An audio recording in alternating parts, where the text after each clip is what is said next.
จะฝืนน้ำตาลละบนนี้แล้วก็คือเว้าเรื่องอีบ่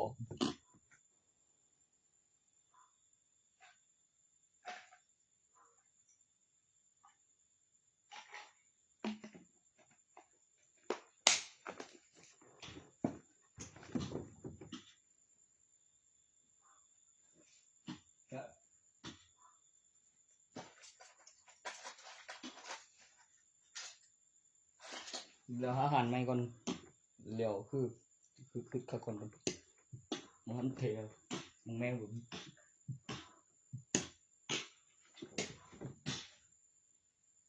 บ่แล้วว่า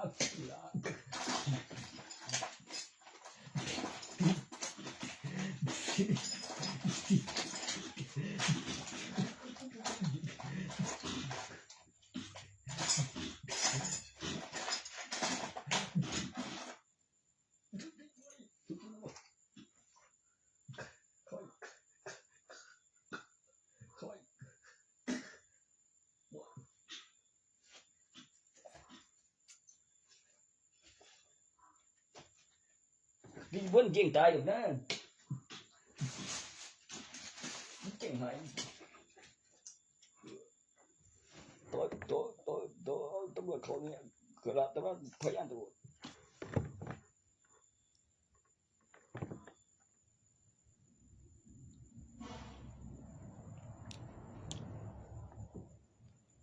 vậy quan điệu tầng trái mấy em đây gặp mấy em tôi biết là mình ai bạn ôi nắng tuyên bên tay là được bạn các người bạn thuốc ngủ đấy dạ bơ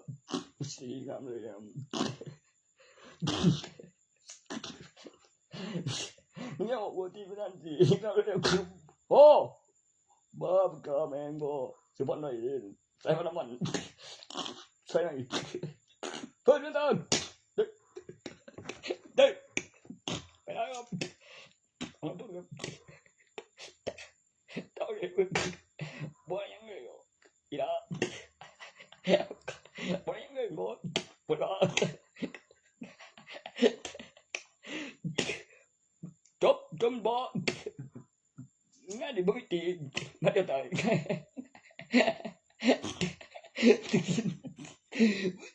mình tự tin bố mày bằng đi đây nào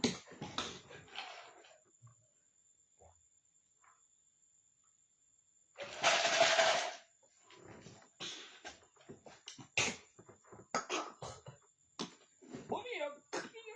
tự tin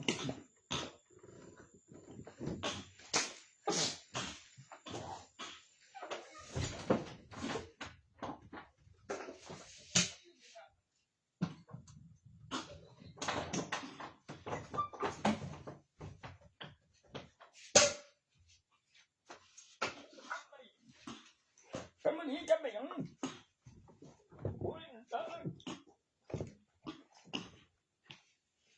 cái gì cô với anh cô đây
ก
ูจริงแล้ว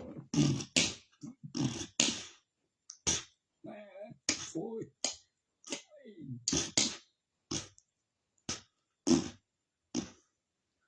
แกว่าเงินบ่แกว่าเงินไม่นะตุกอากูกามาเจอชิลำกูมีนะกูที่นี่หมดกระEra Queen Moon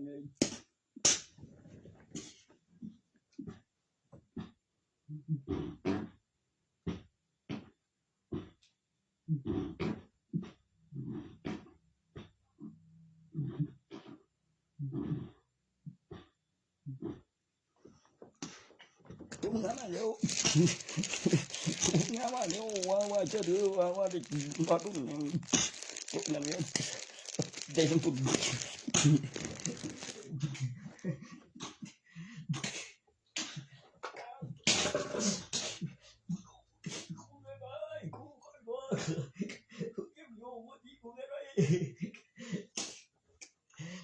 เขายังเหลือมันหลายคือจะอะไรก็มันเหมือนกัน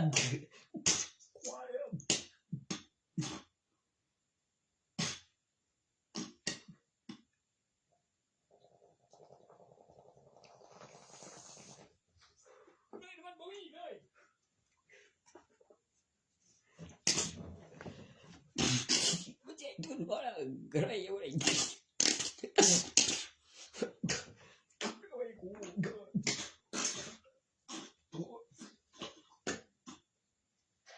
ตัว2,000น่ะเดี๋ยวคือตัวบอกไว้กับจะกี่บ่คอยถืออยู่เยอะถึงคู่ที่3มันก็ยังสอนเก่ากับค่านับถึงมื้อที่3 4 6ตัวเก่าที่แรก13ในรอบ1แล้วอีกรอบนึงของอัตราดอกของถึง3มีตำแหน่ง3หม่องอยู่หม่อง3เดียว6เดียวเก่าว่า13 16แล้ว13แล้วก็เก่ามา12ที่แรก3เป็น5แล้วก็13บ่ได้หม่อง14ตัว14ถึง3ใกล้ครบแสนนี่ มันของมันมื้อนึงเด้โอ้ได้ไหมเนี่ยก็เวลาเนี่ย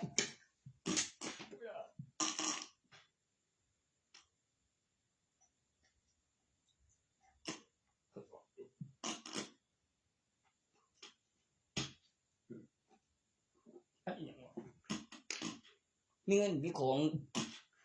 มึงเฮ็ดให้เบิ่งดูกับใครโตสุดใหญ่กับมีของ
มีเบิ่งว่าตอนมีเบิ่งนี่ก็ได้แล้วก็มีเงินเด้เดี๋ยวมีครั้ง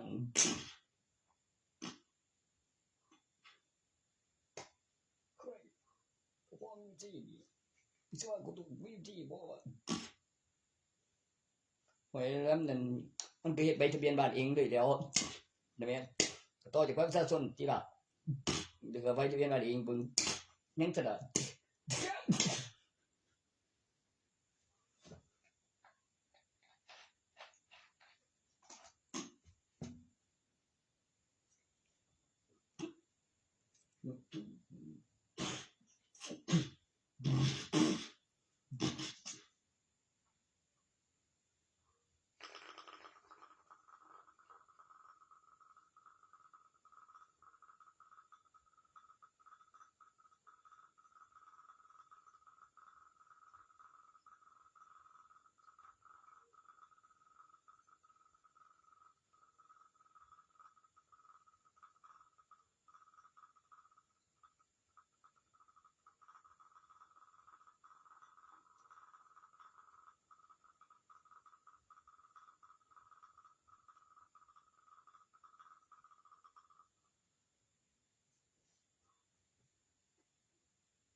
มันตายไง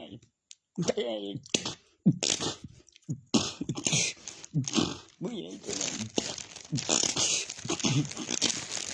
ตายไงจะกูยินกูเชื่อแล้วบอกตัวมึงนะบอกเก็บตายเลยเก็บมันมันก็โอเคมึงไปเลยอันตรายนะไม่ปี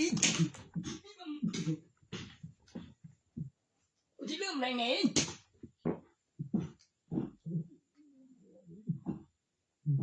มันอธิบายไงสิประกอบบุญจำเนี่ยเลยทีนึงเลยอีกทีนึงแล้วก็ตื่นอีกคนอีกตัวอีกเขาไปแล้วพอเราไปสถานที่ดี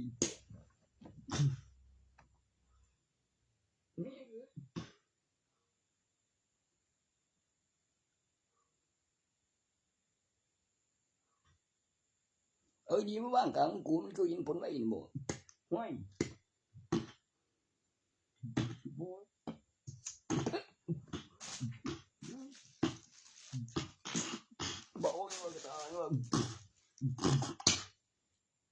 กันแล้ว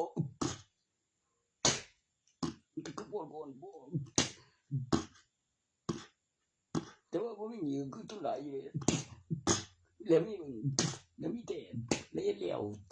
ตัวเฮ็ดแล้วมีเบิ่งแม่เหลือบ่นี่เป็นบ่มีนี่เลย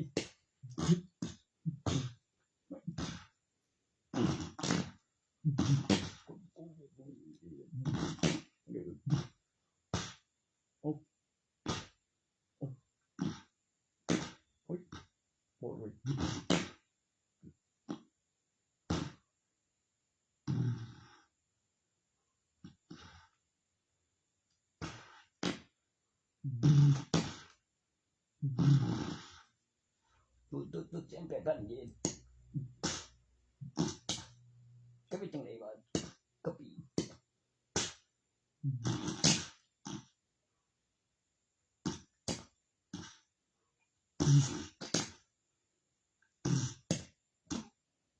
không đem xem cái nào nữa bờ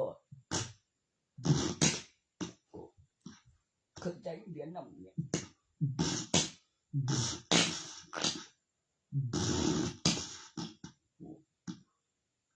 đúng không được thật là bạn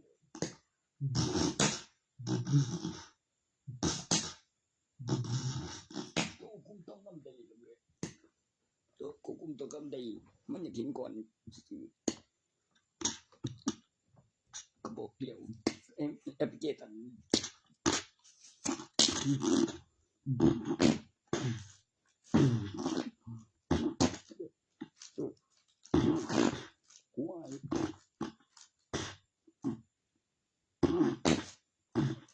กูแล้ววันผมอยู่ผมเคยอยู่คือไม่ใช่ตัวมันจะสู้ปีนึงปีนั้นเนี่ยแล้วก็บอกไว้ว่าได้ที่จะส่งเท่าในปีได้อยู่ก็บอกกันว่าเฮ้ก็แบบมันลงแม่ก็เป็นยินเก่าก็เป็นปีตึง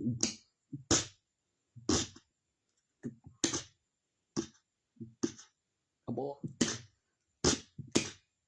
ตัวร่างกายโซ่ตายเนี่ยบอกให้โตแล้วก็เอาไว้ได้ให้โตให้โตมันคือบอกไว้นั่นแม่ก็พี่เมฆจัน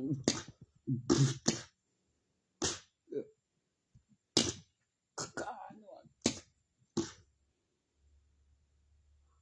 กูเคยเห็นกันตัวนั้นแต่ตอนคือ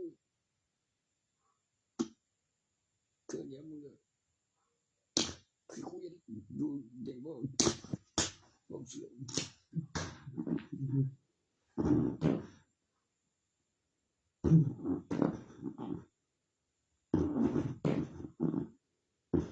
กูคือลูกแผนที่แล้วเดี๋ยวมีหลักฐานมีพยานเดี๋ยวปีว่าแล้วใส่ไปในเดี๋ยวไทยว่ามีหลักฐานพยานเจนมีประเทศหนึ่งมีโทม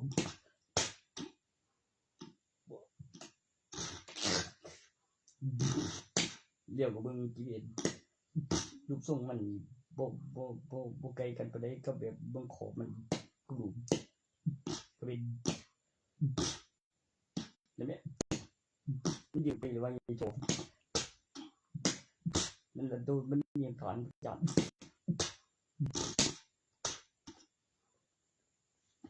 แล้วมีหลักฐานพยานเจนแล้วมีแล้วนำ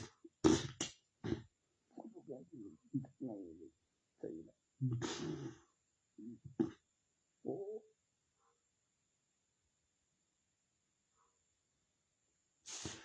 ว้าว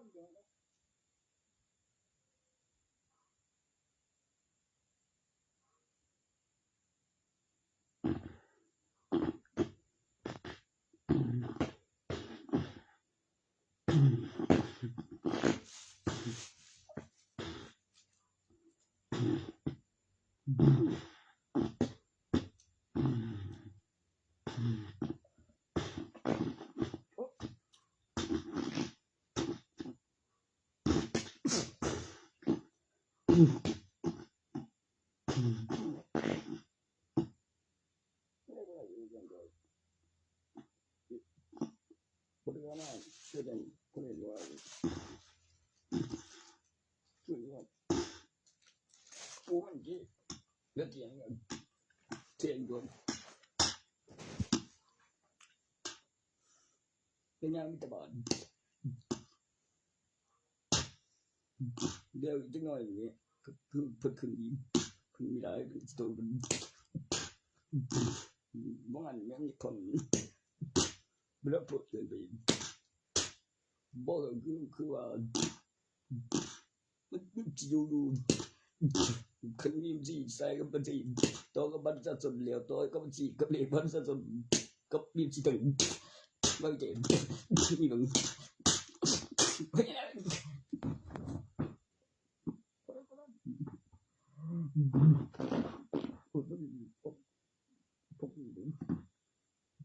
ต้องไปยืนดูสิ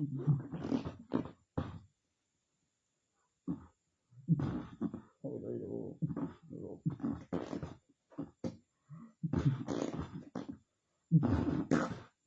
ตัวนี้บุเรียวปูเจียนปูเดียว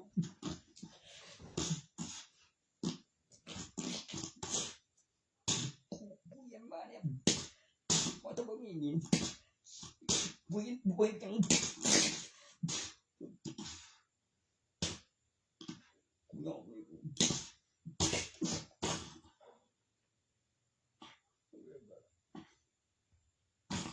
คุยด้วยมันได้อะไรมันบอกว่ามีกูจะจริง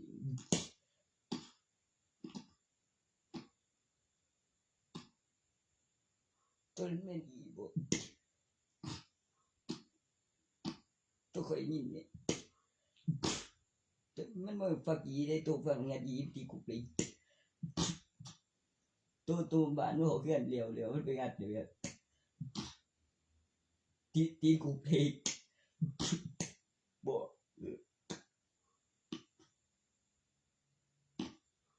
มึงงัดห้องจำได้แล้วข้าต้องงัดห้องบอกก็ตอนนี้แล้วได้ก็คือยืนเบิ่งดีแล้วก็เอาไปฝุ่นนั่นมันก็คือกันมองคือดึงก็โดนเดี๋ยวเบิ่งนั่นมองเพื่อนตัวตอนนี้เนี่ยเดี๋ยวไปทั้งพี่เสื้อบอลนี่โป๊ะนั่นตอนนี้เนี่ย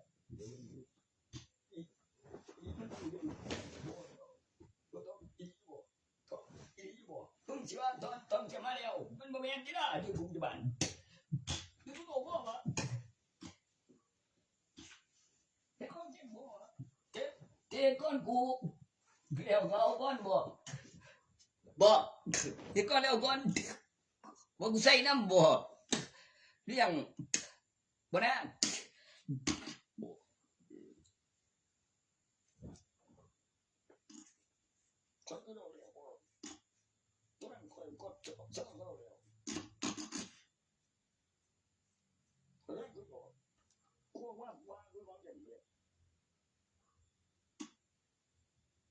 มีสองเนี่ย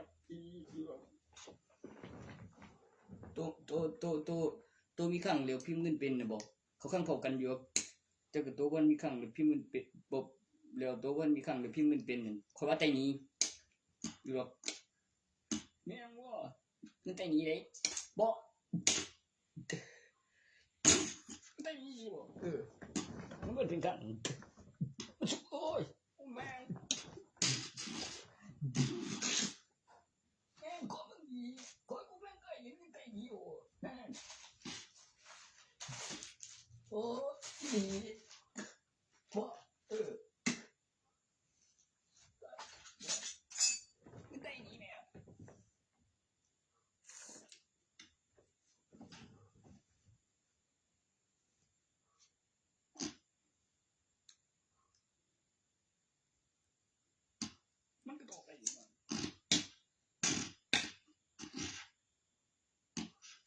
ติ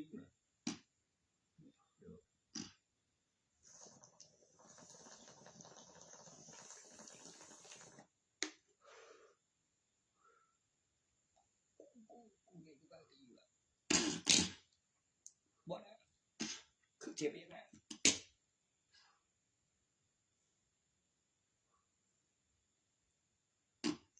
ยังนอนบ่นี่อยู่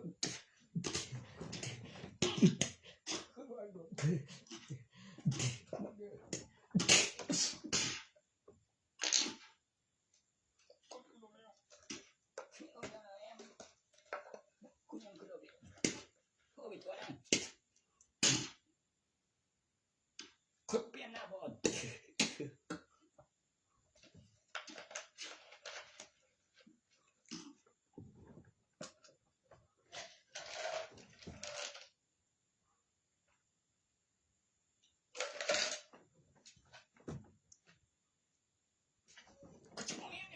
รักการพยันเลยรักการพยัน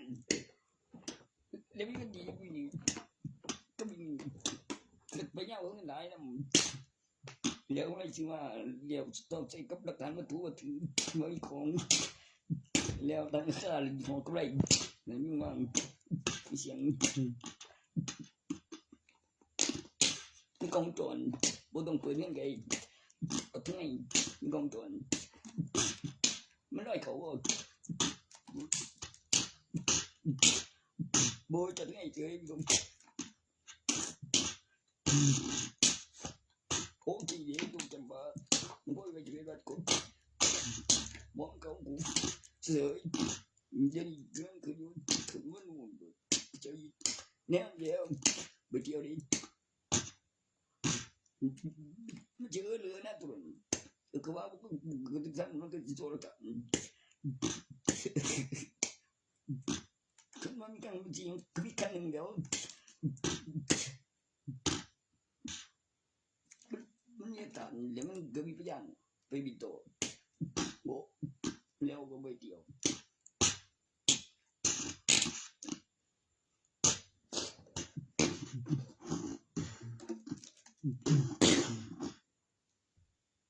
ดูเราบ่เอาที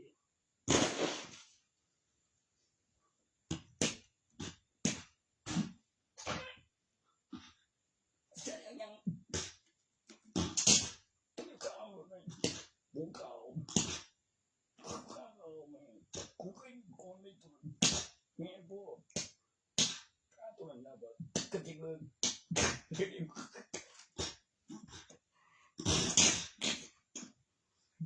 ใช่ก่อน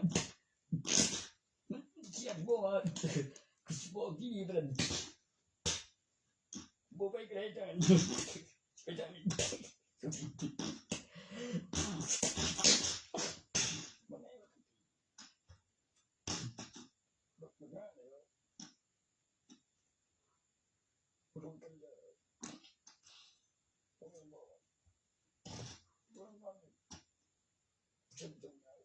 บ่เรียกชื่อว่าถูกก็มีบ้าง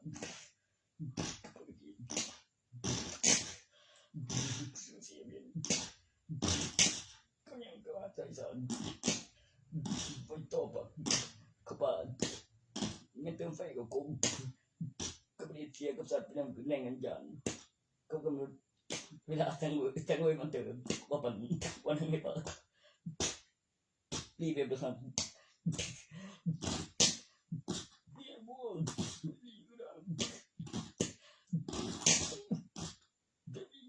เย็นก็เย็นเอาไปเสียอยู่เดี๋ยว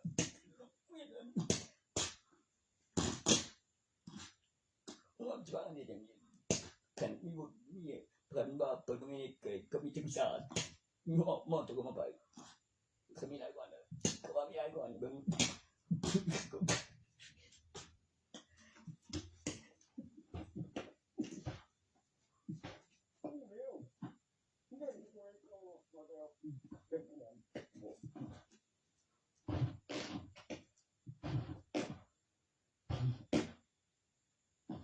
เรื่องบ้านเรียนบ่ก็บ่โตเดี๋ยวโฟน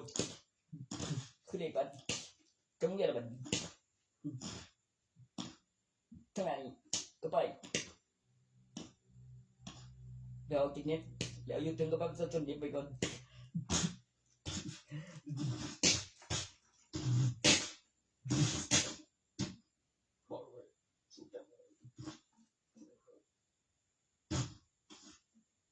ก็เกี่ยวกับคนในไลน์ก็มีซิมมีไลน์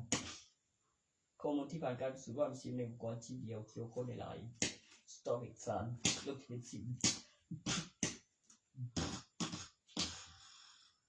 ใส่ในเอกสารกับคือลุงกับวิสาไปเบิ่งก่อน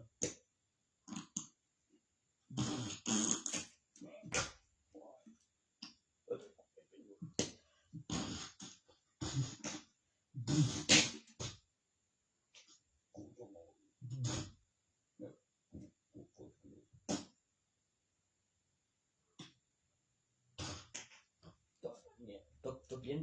ซีโกเกลียวโพดและโพดเฮ็ดระบบเครื่องหมายไทยเครื่องหมายซีโกสิที่ของฐานและโพดเหลียวปินใบนึงมั่ง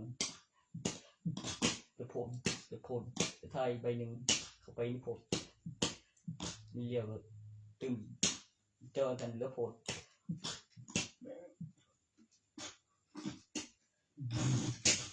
เป็นหลักฐานดิเนี่ยบ่ได้คือตั้งกูว่าบ่ตัวนั้นเขาตรวจบันทึกตรงนี้ก็โพดเป็นหลักฐานเนี่ย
แม่บ่ได้เจ้าเนี่ยขึ้นไปแล้ว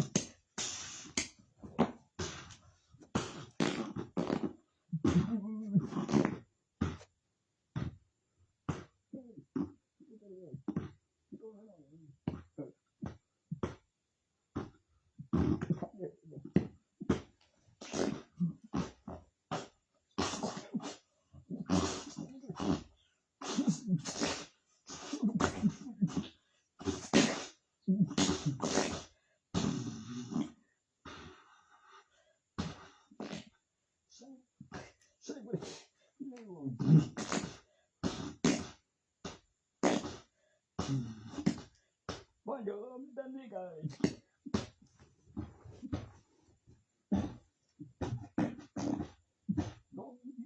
ยัง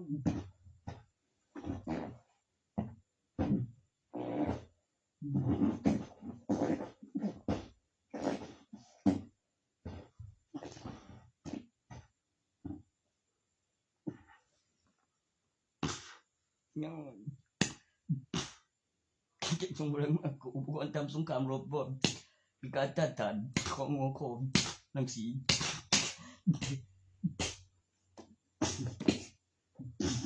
แกมา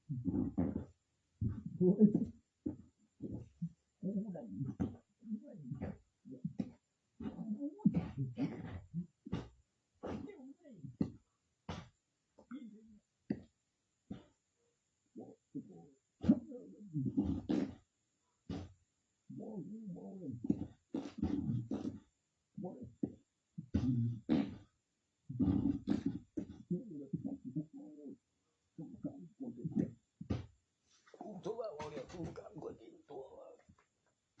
มึงป้องกู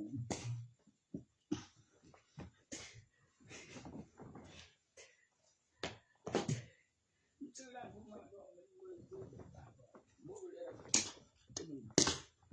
มันเลยถือผม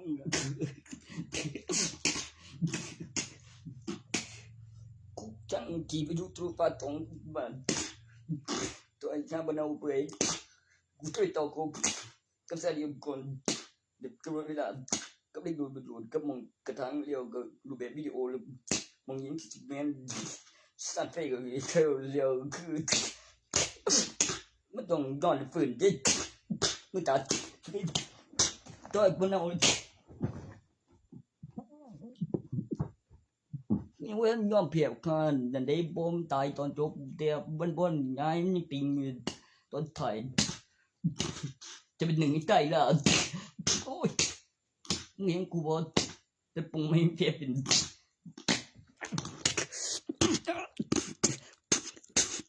จะคนขึ้นตัวไม่ปงก็เวลาขึ้นซื้อสินค้า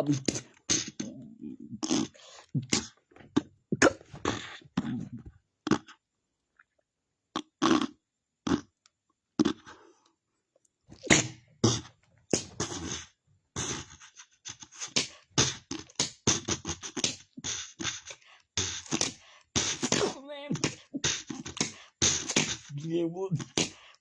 บูกลัวมีไตลุงแสบก็ยัง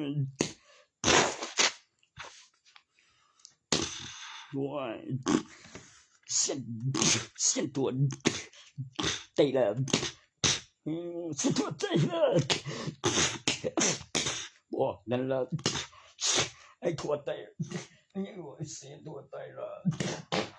ก็ยังต้องไตลุง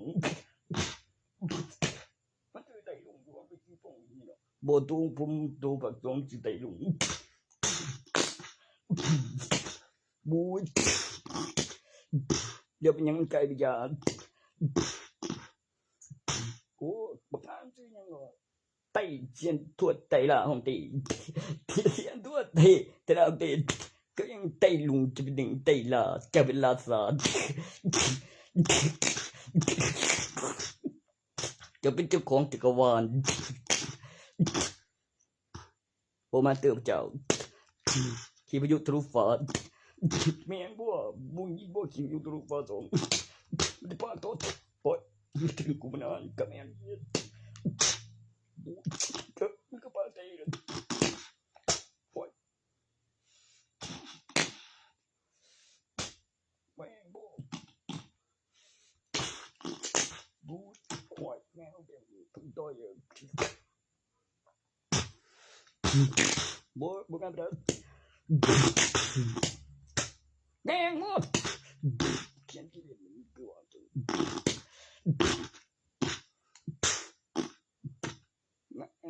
โอ้ย แล้วมันต้องการทีมก็แม่นบ่บ่เอาเดี๋ยวมันหาวิธี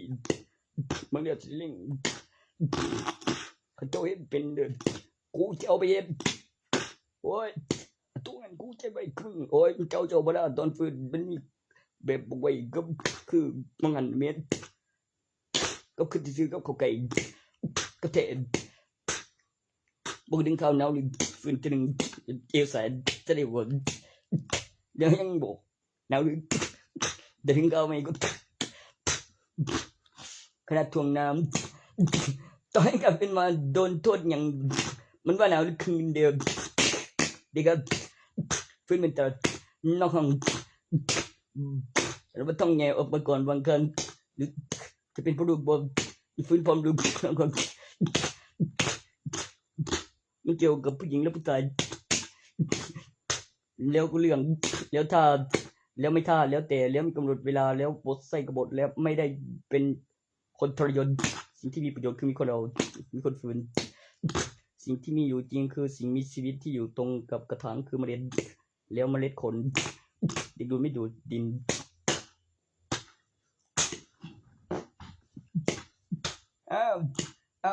ใต้ไอ้ห้องใต้ราสร้างนี่เบิ่งว่าแต่จะไม่ขยับมึงทำไม่ได้จริงยกใต้ล่ะในยุทธภพนี้กูจะใต้ล่ะนี่คืออะไรคือทั้งอดีตและปัจจุบันแล้วเหนือสวรรค์บนดินแล้วอยู่บนบัลลังก์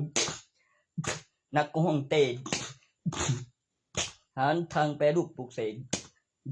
ซื้อแต่ละคำมาก่อนว่าอย่างไรจะไปทำบ้านแต่ไม่ใช่จะเอาไปทำแกนใบแว่งนะดึงครั้งเสร็จก็จะดึงเครื่องบริษัทวันครั้งไปสิแบกบอกมันทางนี้แต่ทางนี้มีรัฐบาลกันเมืองอีกกันชีวิตมีรัฐบาลกับเรื่องกับการรัฐบาลกับเรื่องกับส่งวิดีโอหลักฐานแล้วมีรัฐบาล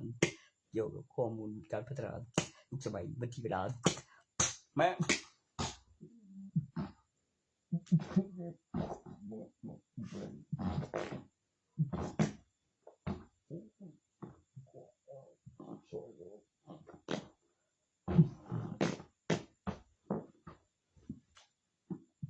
ได้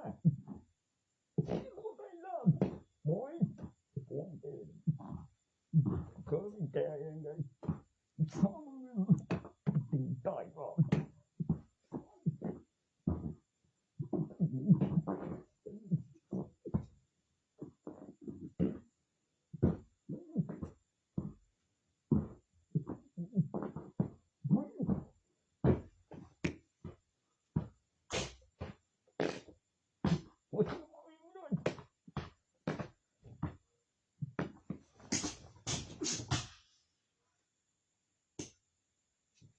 คือลูกวิญญาณโดน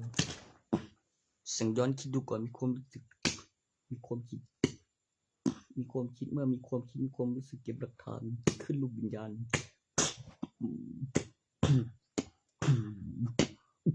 สัญญาณเธอแล้วฟื้นมืนตาสถานการณ์ปกติวิญญาณอยู่ในร่างหายใจผีไม่ใช่ไม่ตายแต่ต้องหายใจผีไม่ใช่เดินออกไปในตลาดในเมือง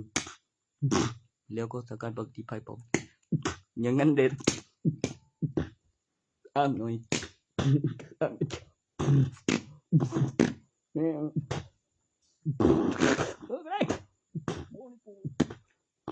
ใช่สามถึง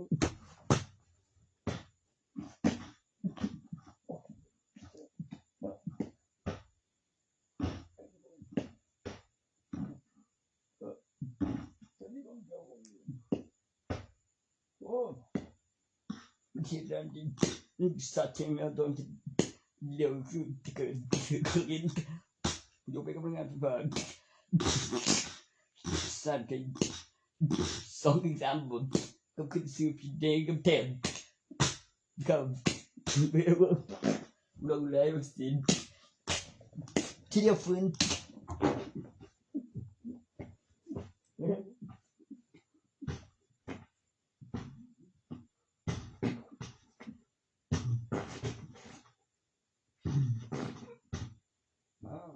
เอาผมขึ้นยอดเลยมาเลยมาเลยตักขันยันเท่าทำตาย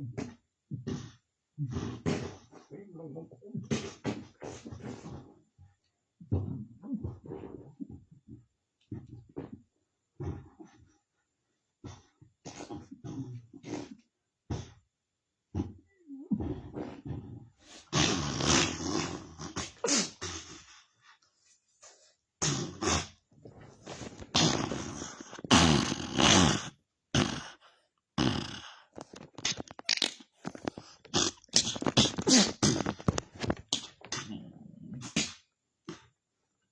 ได้ดี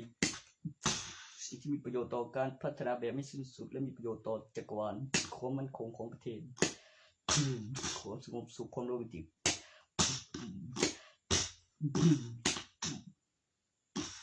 ดัชนีบูซิน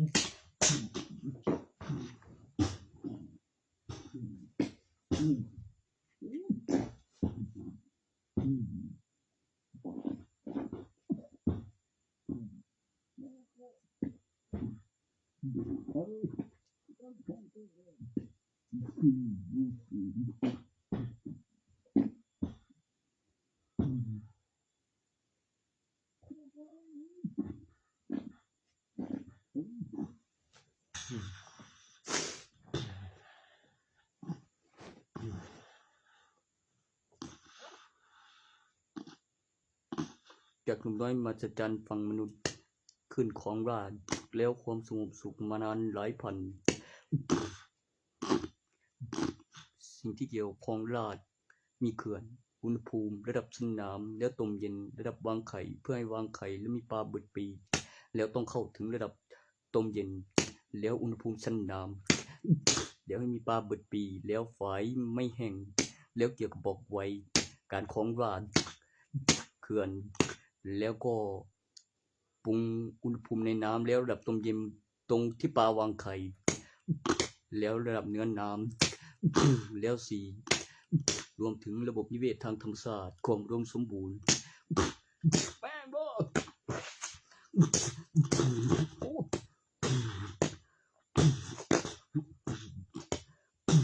แล้วฝนตกลงมาใหม่เพื่อไม่ให้เขื่อนแห้งเป็นการบอกไว้ไอตัวที่คลองเนี่ยแล้วได้กินตลอดปี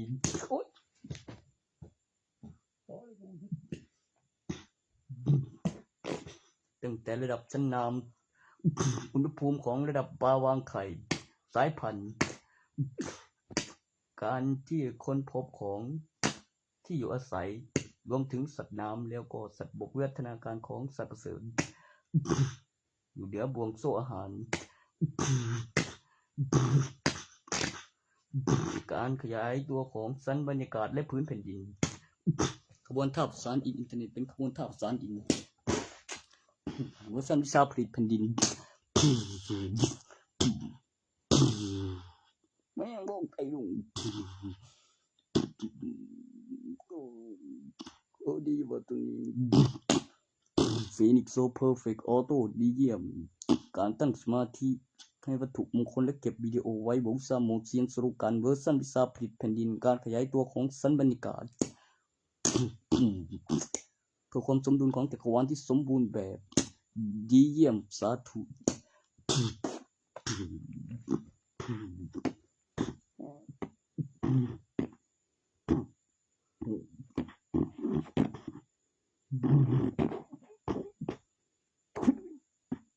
มันก็เกี่ยวกับยุทธยุทธราตันเลยจับขี่มัน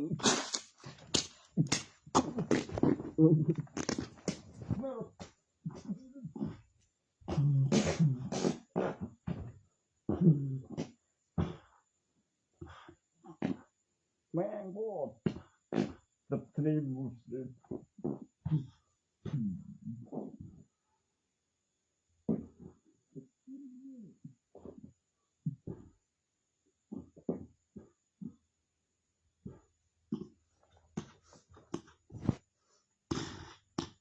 มันมีหนองนี่หรอมันมีไตลุงกับไตลาท่านเทพนั่นละตัวมันจีภาษาไทย ไต้ฟ้ายังก็ตัวจะไต้ฟ้าก็ยังเบื้องหลังแล้วยังก็ก่อนหน้านั้นเป็นนักรบแม่ทัพมาก่อนเนื่องจากฮ่องเต้เป็นคำสั่งแล้วมีรางวัลให้เกี่ยวกับไต้หลุงจะเป็นหนึ่งในไต้หลาเป็นแม่ทัพในตำนานเกี่ยวกับวิชาออกรบทำสงครามแล้วอยู่ยงคงกระพันฆ่าไม่ตายแล้วเกิดมีเซ็นเซอร์คำอธิบายระยะห่างแล้วกองทัพแล้วสัญชาตญาณที่ต่างกับทหารทั่วไปในการเคลื่อนที่ของกองทัพแล้วคิดเฉยๆผิด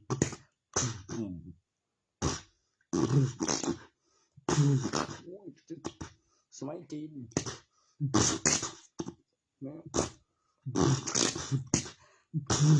ปัจจุบันนี้อยู่แนวไหนหาตำแหน่งที่อยู่อาศัยโดยนับทีละหลังคาเรือนแล้วขยายตัวขึ้นแล้วเก็บที่หลังคาเรือนอย่างละเอียดตอนโตและมีฐานตำรวจแล้วเก็บเงินแล้วก็ไม่ได้ฆ่าเอาแล้วผู้รู้เรื่องแล้วมีกฎหมาย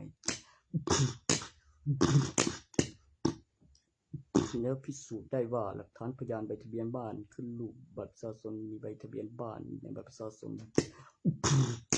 แล้วก็ทำเนียบรุ่นเพิ่นเรียกหลักฐานเวลา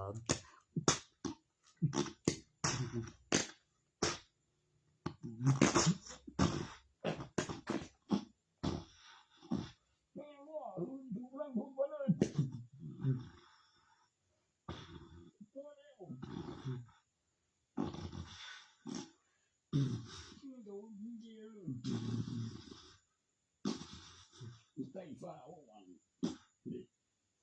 คือภาษาจีนไต้ฟ้า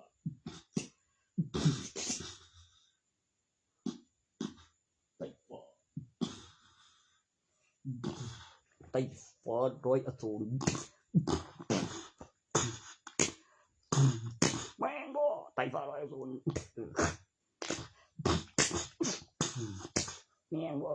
เอาบ่ไต้ฟ้าร้อยอสูรนี่กู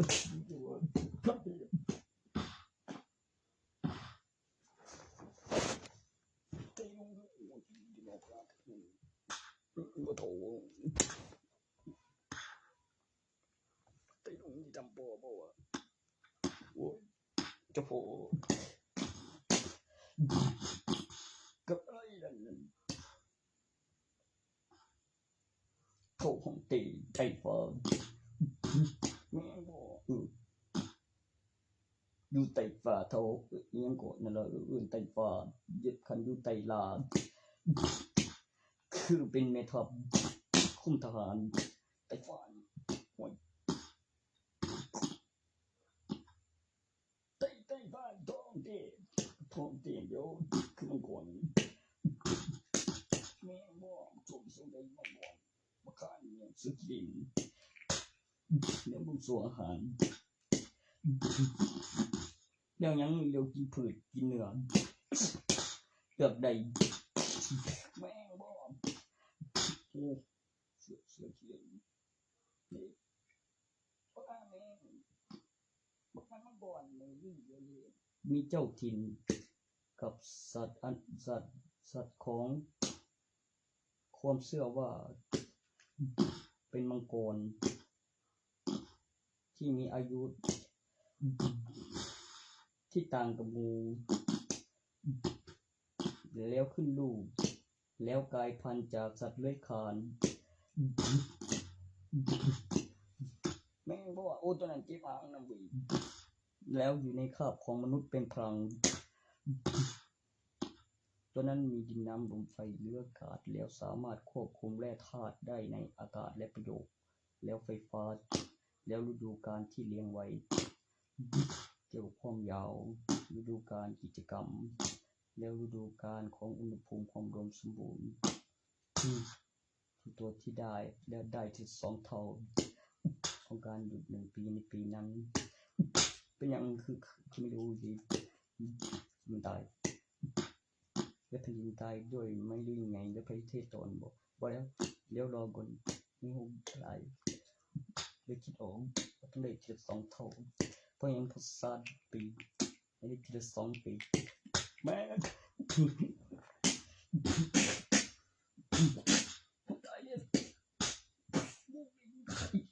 ตายแล้วฟื้นแล้วขอพระราชาเลยเมียงโอ้ยรีแมงเลยเป็นคนแก่ได้ไงตั้งยันแต่2 ร่างในโรงขึ้นซิลิโคนเปลี่ยนใจบ่บ่คือลูกทานเหลือสิลงทะเบียนจริงก็พอดไหลมือประกอบชื่อคนมีเลี้ยงของเลี้ยงปอมมือนึงเรียกว่าคือโบตัวผัดตัวขันเลี้ยวมันฟังบึงเลี้ยวมันทาก็เบ็ดเจอบทาแต่ก็ไปเปิดเบิ้งเม่ไม่ย้อนว่าเดี๋ยวลงรางมันสิสวนขึ้นยังวะสร้างนั้นแม่นเจ้าสิได้บ่พิการแต่สิไปฮอดเอกสารคนพิการแล้วประกันชีวิตแล้วมีคนมีเงินบ่กูว่าอยู่ดอกสิบ่พิการจะค่อยใช้ข้างไว้เดี๋ยวได้มีรัฐบาลเข้าใจมีอย่างนี้เครื่องเดียวอีกเด้ต้องกายพอดูปุญญาณไหมคือลุมยันจะหายเป็นกระเป๋าสีตรงนี้กองก่อนแล้วเมื่อเวลาแล้วยันความคิดเดียวก็มีความสุขแล้วคือลุมยันเดียวก็ฟื้นตอนเช้าเขาถึงจะไม่ใช่ผีถ้าตอนคืนแล้วเนี่ยตอนกลางคืนเนี่ยบอกครับผมคิดอยู่มันก็มี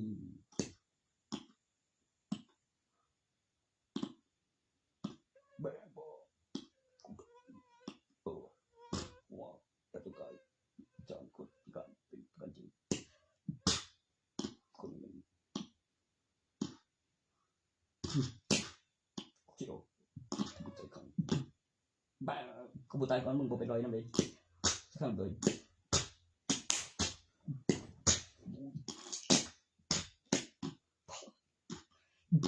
เหตุการณ์มันไม่ยังมันมีสิ่งอยากกับรัฐบาลเข้าใจคือตัวต้องออกเป็นสารให้พิการเดียวก็คือใส่จนจากรัฐบาลเรียกว่าให้พิการแต่บทวิญญาณเดียวคือที่ตามขั้นตอนแบบกำหนดเวลาคือมีกฎหมายเดี๋ยวถือศีลแต่ได้แบบบอกดีไปบอลพลังโบไว้ขัดใจดึงย้อนทุดงเดี๋ยวเข้ามาโค้งเบี้ยบอลขัดต้นนั่นเนี่ยมันตกใจงานอุปจารว่ามันมีจิปาดก่อนมันไปทุ่งโบเจ๋งแม่เลยเดี๋ยวนี้เดี๋ยวปุ๊บวิญญาณใส่กระดูกปุ๊บวิญญาณเด็กลูกทอดเดี๋ยวนี้นั่งถือแล้วฟื้นสัตว์แสงเดี๋ยวนี้นั่งเดี๋ยวสิตุเลี้ยวใส่ยี่ปองเลี้ยวจนตัวนี้นั่นเนี่ยมี40 ครั้งบอกบุษบุษไรผมไม่ถึงตัวคนใส่กูฮะมันขยับได้ยามคืนของเรียงเดียวก็มียามเป็นได้ยามคืนจ้ะว่าเฮ็ดเสร็จเดียวนี่นะบ่ได้เสียบ่ได้บูมันก็ขยับได้บูเดียวบุษไรแม่บุมีวัดใจมือมีของ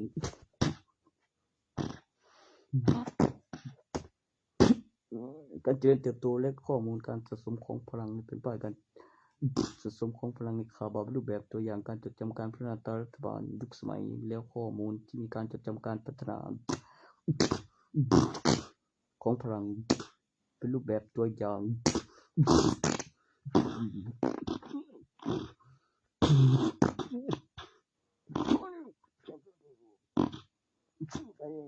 เชื่อเอาที่มาประกันไม่เชื่อเอามาเที่ยวที่บอกเข้าเอาว่ามันว่านี่มันก็เข้าตาดีเลี้ยวพยานยังไงยัง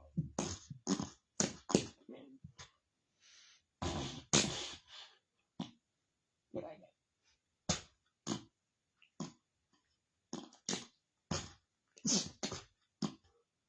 ไม่ไงยัง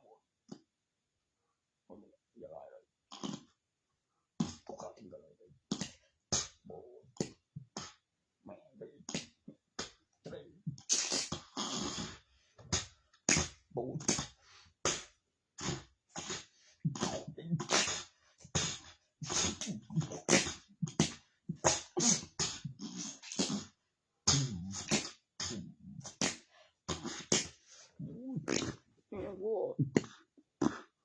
ตัวนั้นเสียอะไร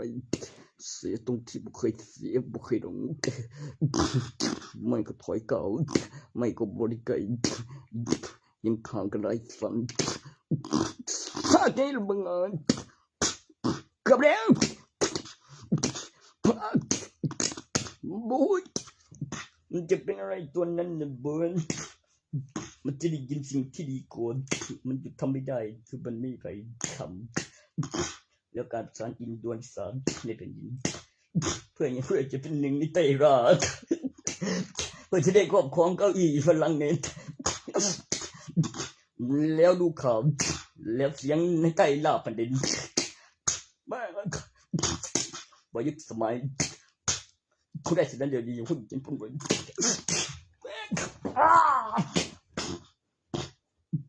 บางตัวก็ไม่เหมือนกันเมื่อได้ตรงนี้บางตัวก็ไม่อยากลง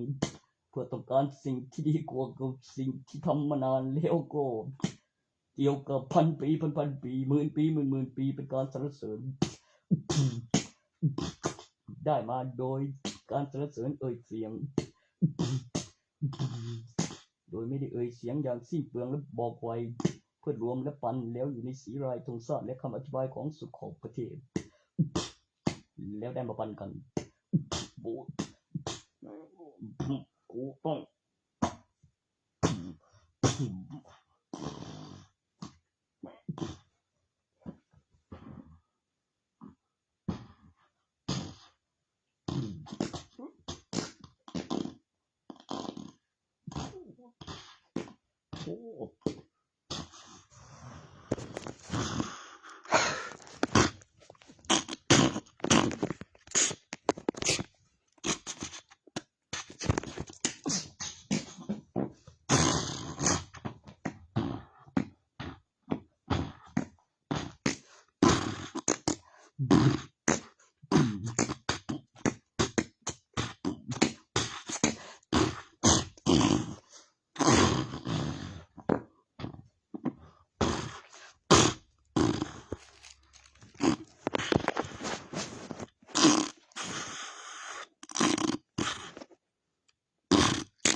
ไอตัวที่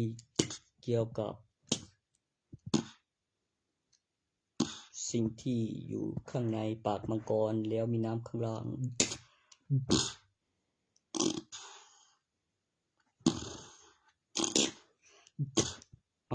แพนด้าจะมาโซซิแพคกับผมนักบอกว่าสกินพืชมันงงบอกตั้งนั้นท้องคือประเด็นบอกแล้วอะไรบอกแต่กูไปเปิดดูแล้วกูว่า มันเจอเหมือนปลาปองหรือปองเปาเนี่ยข้างในเนี่ยให้เติมเองมันสักจะอยากอุกวยก็อะไรได้ซีฟูดความจริงแล้วโปต้องพิสูจน์ดูก่อน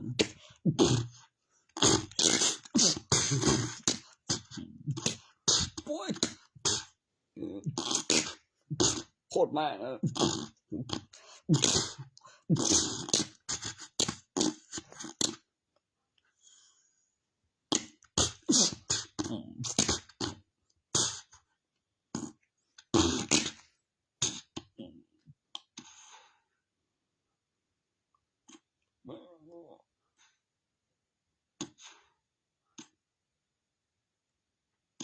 ต่อจากนั้นลูกแก้วมังกรที่อยู่ในถ้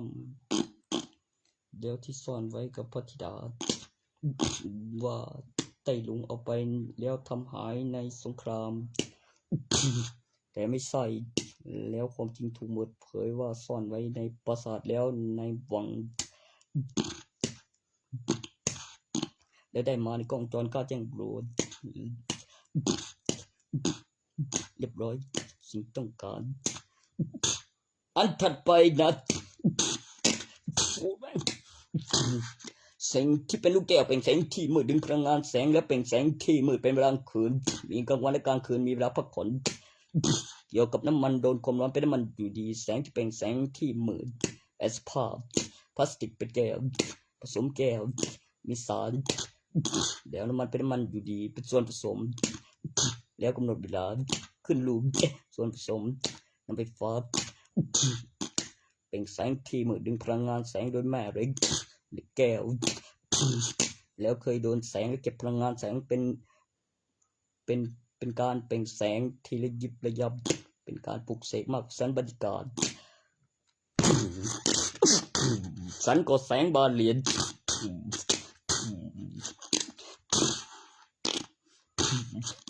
ดวงที่คนพบแม่งว่าพืชสื่อสารกับทุลาคายบารมีเปล่งแสงที่มืดนอกสันบรรยากาศสันก็แสงบานเหรียญจากคนรวมตัวกันเป็นดินเป็นสิ่งมีชีวิตอยู่เหนือดินเป็นเรื่องธรรมชาติสิ่งที่มีประโยชน์แบบไม่สิ้นสุดและมีประโยชน์ต่อจักรวาลระบบนิเวศทางธรรมชาติ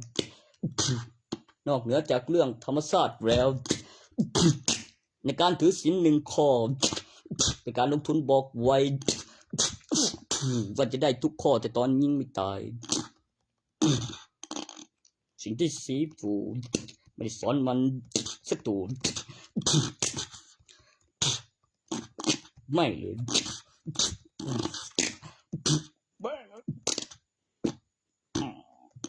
ส่วนอุกวยตอนนี้สงสัยจะไปโลกจิตสันโดษไม่มันก็รอที่เรื่องใหม่ไม่ก็ดังไฟไม่ก็ต้มน้ำดังไฟร้อนแม่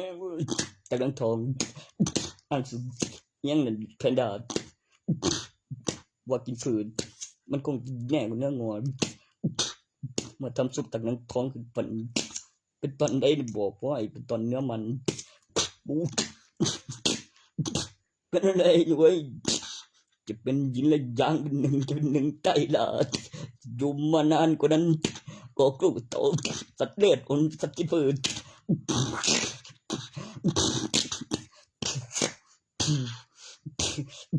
เด็ดคนมานุ่งผมเด็ดในโจมกลางวันและกลางคืนสียินอย่างไปทำทุกโดยทักนางทองกับหนึ่งเด็ดหัวไปประดับสำนักไม่ใส่ได้หัวเอาถ้าวางบนหัวออกไปมอบตัวแบ้แล้วกูไม่ค่อยรู้ว่ามันเนื้ออร่อยไหมค่อยสิบใหม่รอบ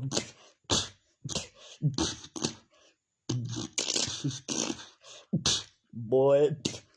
ส่วนอุกวยสักนี่เรียบร้อยอีกนางก็ฟื้นกำลังยินอย่างว่าตะเก็บไม่โปรดสวยแล้วเมื่อกี้นั่นเป็นคำอธิบายของสิ่งที่เคยลิ้มรองของสัตว์กินพืชสัตว์ออกลูกเป็นตัว แล้วมีเอโบย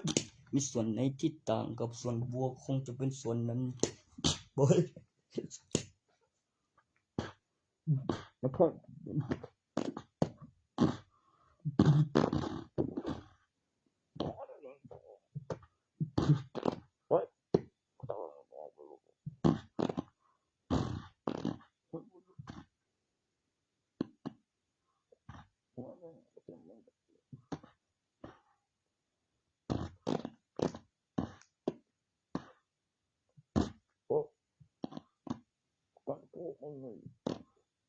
มันเป็นคนง่าย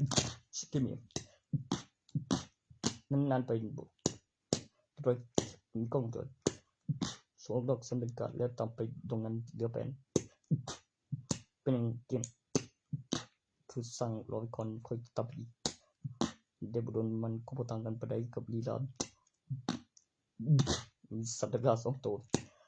เลี้ยวเรื่องต่อจากลายดาวเป็นเสือดาวผมวายันกาศหลุดมาแดกเบิร์ดแม่อย่าไปโดนโอ้ยแม่ตอนจบต่างกันไปเลยต่างกันดู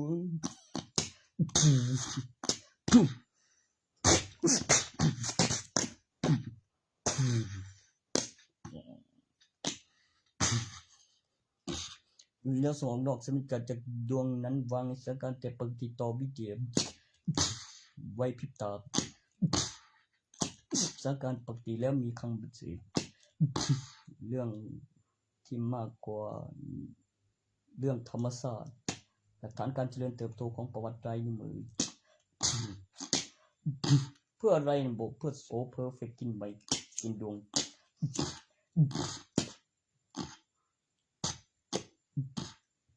งั้นก็มันเป็นนักปราชญ์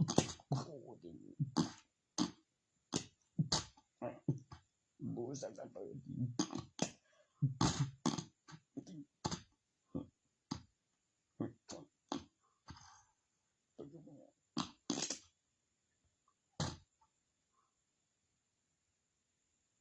เสริมตกมาด้วยไอ้พวกนั้นมัน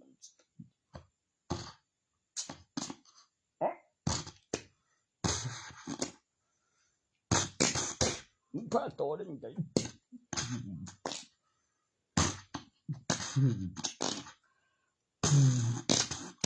ไม่ได้เข้าไปในประตูยมโลกใต้ลงแล้วก็สวดใจจิงกาเด่นเป็นประตูยมโลกตัวที่ยังไม่ได้เข้าไปโตคือโปมแล้วพอแล้วก็นักรบมังกรในสำนัก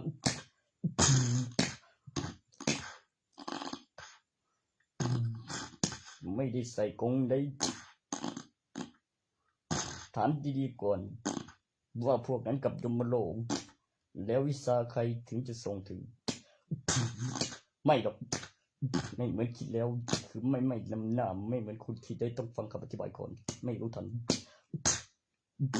ตัวนั้นเกี่ยวกับการคำนวณสิ่งที่มีประโยชน์สิ่งที่เป็นไปได้เกี่ยวกับการคำนวณที่ต้องการอยากรู้ก่อนประโยชน์อะไรการเก็บการเคลื่อนที่แล้วก็ข้อมูลที่มีผู้เรียนเป็นวิดีโอลงทุนบอกไป1 ข้อวันนี้ไม่ตายสักวันจะได้ของเล่งหลายจะลงทุนบอกไว้คน1 ข้อในการทุศีมากเกี่ยวต้องคิดก่อนแล้วฟังแล้วรอโอ้ย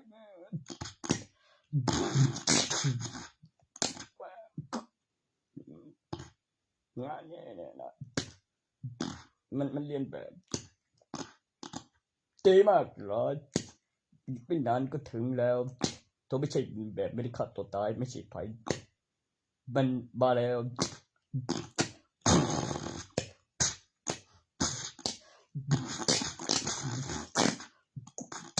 ระวังฟังพยักเตอร์ครับ น้ำหนักแล้วฟังเอาฉายาของคุณคืออะไรในเวทีนี้นางเสือโอ้นางเสือแผ่นดินทางนี้ไม่ใช่เลยครับเขาเป็นนักล่าทฤษฎีทางการทิเพศกรรมการไม่เข้าข้างใครระหว่างผู้หญิงต่อยกับผู้หญิงใส่สนับฟันห้ามกัดนะครับต้องออกแรงเป็นการชกมวยสู้ด้วยกำลังสู้ช่างน้ำหนักเท่าแล้วเกี่ยวกับลีลาบนเวทีแบงโอ้สักครั้งเขาเรียกอะไรเขาเรียกซ้อมตนโอ้แม่งเสือขาวนี่มันกู้กวนตีนดิ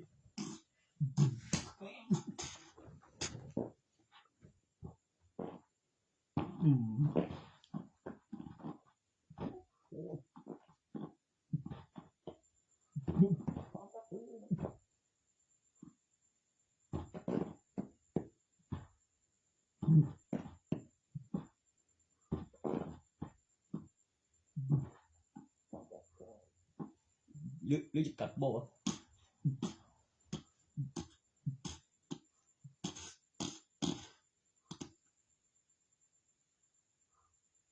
จะกัดก็กัดใครสนับฟันออกระวังฟันหักด้วยดิเพราะอะไรเข้าไปกับส่วนหมักเป็นกระดูกวางแบบผ้าแต่มาแบบหนักไม่มีที่รั่วได้คือหมัดตอนกำตอนอ้าปากระวังฟันหักใช้เพชรดีโกมดิจะเด็ดเขี้ยวตะโกนเธอจะได้เด็ดหนวดได้มันไม่คุมเขี้ยวหลุดหนวดหลุดมันไม่คุมเลยใช่แต่กูมันเด็ดเขี้ยวนี่ไม่เหลือแล้ววางหามแบบมันเขี้ยวของเธอเปิดทุเรศตอนเมื่อกี้เพิ่มใครสนับฟันว่ากันโดนปั้นมันนึงไปคำเตือนงั้นก็ใส่ก่อนเซ็กเสร็จแล้วนะครับมีเซ็กประจำคือไม่มีอะไรที่สามารถสมบูรณ์หรือสัมผัสพิเศษอะไรข้างในหรือมีการต้านพลังแล้วก็เกี่ยวกับกฎบุกกำลังแล้วก็บนเวทีแล้วใส่ความสามารถแล้วก็เป็นเผ่าพันธุ์นักรบบนเวทีนะครับนักรบคืออะไรมีเกี่ยวกับนักมวยแล้วก็สงครามบางสงครามก็มีเกมกีฬาบางสงครามมันก็บนเวทีที่ต้องมีกฎห้ามฆ่าหรือไม่ได้ห้ามฆ่าหรืออย่าห้ามใช้กำลังต้องใช้แขนใช้ขาแล้วกำลังแล้วที่มีแล้วมีเวลาใครเหนื่อยก็ว่าไปตามเหนื่อยครับเครื่องป้องกันเพื่อไม่ให้น็อกกันง่ายหรืออยากน็อกกันง่ายก็ถอดนวมคาดเสื้อให้เบี้ยงบนนับ10ไม่พอให้แบบกดนับ3เดี๋ยวดูซองใครว่านับ10กดนับ3งานนี้ฟังทางพยักเขาแล้วทางพยักอะไรพยักพยักในกระปุกเพชรดาบอกไม่แล้วกระปุกเพชรดาสองไม่แล้วมีภาคแรกแต่ที่แรกก็มีแล้วก็มีกระปุกเพชรดามาภาคแรกทุเรศนิดนึง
ต้องใช้กำลังบอกดีๆเป็นนักมวยบอกไม่ได้ห้ามใช้กำลัง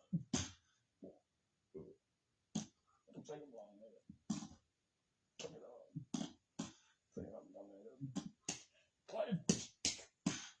ไว้ไม่ได้เดี๋ยวก่อนตัวนึง